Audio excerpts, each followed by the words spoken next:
નમસ્કાર મિત્રો, સ્વાગત છે તમારું અમારી ચેનલ લોહંગ ટ્રાવેલમાં। તો મિત્રો, આજે આપણે વાત કરીશું એક ગુજરાતનો સૌથી જૂનો અને સૌથી મોટો મેળો એટલે તરણેતરનો મેળો। મિત્રો, તમે મારી પાછળ જોઈ શકો છો કે આ સ્ટેજ છે, ત્યાં દિવસના જે સાંસ્કૃતિક કાર્યક્રમો ગોઠવવામાં આવે છે તે આ સ્ટેજ ઉપર થાય છે અને તેમની બંને બાજુ જે તરણેતરના મેળાની આન બાન અને શાન જે છત્રીઓ છે તે રાખવામાં આવી છે।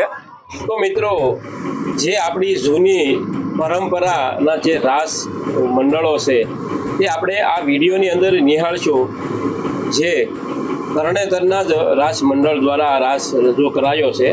તો જોડાઈ રહેજો વિડીયોમાં અને વિડીયોને પૂરેપૂરો જોજો, જેથી તમને આપણી લોક સંસ્કૃતિની ઝાંખી કરાવતા રાસ જોવા મળે।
ગોવિંદ